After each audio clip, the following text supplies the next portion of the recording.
पण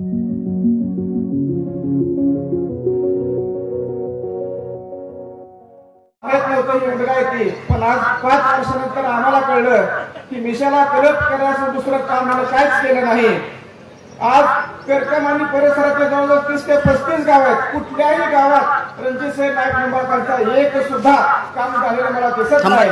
फक्त करकम मध्ये घरेजनचा लॅम्प मला दिसला की ज्याच्या खासदार फंडातून तो निधी मिळाला।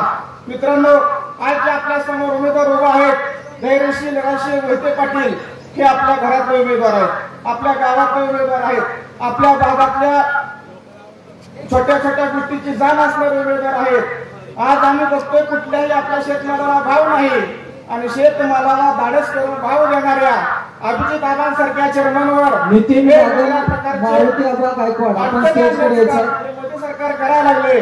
कालपर्यंत आपल्या बरोबर असलेले अभिजित आबा आज आपल्याला दिसत नाहीत, तर ह्यांनी काहीतरी षडयंत्र करून ज्योतिराव मोदीने जरवली सरकारला आपण स्टेजवर यायचं आणली आणि वेगवेगळ्या माध्यमातून मोठमोठ्या कार्यकर्त्याला घरी बसवायचं काम हे मोदी सरकार करते।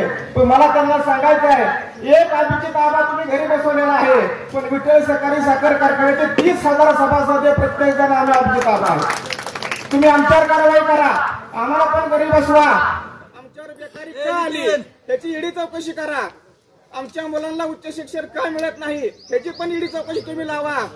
आमच्या मुलाला उच्च शिक्षणाला फी भरायला पैसे का मिळत नाहीत ह्याची तुम्ही चौकशी लावा।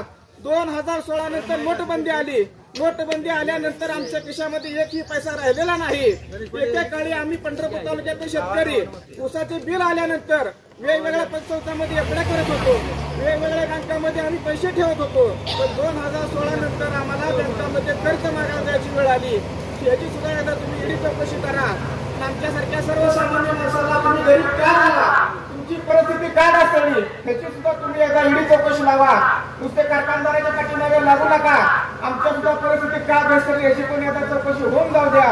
फक्त व्यापारी आणि उद्योगपतींच्याच तुम्ही काम करू नका, आमच्या गोरगरिबांच्या प्रपंचाची नासधूस कशामुळे झाली याची सुद्धा एकदा चौकशी करा।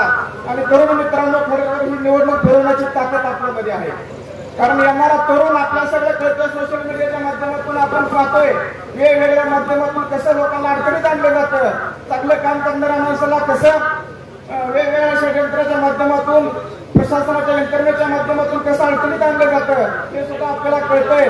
तर आपल्यातलेच असणारे आपल्या घरातले असणारे उमेदवार धैर्यशील भैया मोहिते पाटील साहेब त्यांना आपले प्रश्न दिल्लीत मांडण्यासाठी प्रचंड बहुमताने आपण निवडून देऊया। गोविंद शिल्प घेऊन येत आहे एकूण 80 ट्विन बंगलोचा भव्य दिव्य पंढरपुरातील एकमेव प्रकल्प। आमच्या प्रकल्पाची वैशिष्ट्ये मनाला शांती देणारं महादेवाचं मंदिर, मुख्य रस्ता सुमारे 30 फुटांचा, अंतर्गत रस्ता सुमारे 20 फुटांचा, ग्रामपंचायत योजनेचा प्रत्येक बंगलोजला स्वतंत्र नळ, सांडपाण्याची सुरक्षित विल्हेवाट, सर्व टाइल्स ग्लॉसी आणि नामांकित कंपनीच्या, सर्व स्टेअर, खिडक्या, चौकटी सुपर ब्लॅक ग्रेनाइट, दोन्ही अटॅच बाथरूम पूर्णपणे टाइल्स, पंतप्रधान हर घर नल योजना पूर्णत्वाकडे, bathroom, basin, kitchen CP fittings हे जगवार कंपनीचे, स्टील वर्क पूर्णपणे जिंदाल कंपनीचे, 1000 लिटर पाण्याची टाकी, 150 लिटर सोलर वॉटर हीटर सोबत वॉटर प्युरिफायर, प्रत्येक बंगलोजला स्वतंत्र पार्किंग, दर्शनीय भाग पूर्णपणे डॅटो टाइल्स, टाटा प्रवेश कंपनीचे आकर्षक भक्कम दरवाजा, फुटी उंचीचे सुरक्षित कंपाऊंड। मग विचार काय करताय? गोविंद शिल्प, पत्ता गट नंबर 95, हॉटेल अंगण शेजारी, टाकळी रोड, पंढरपूर।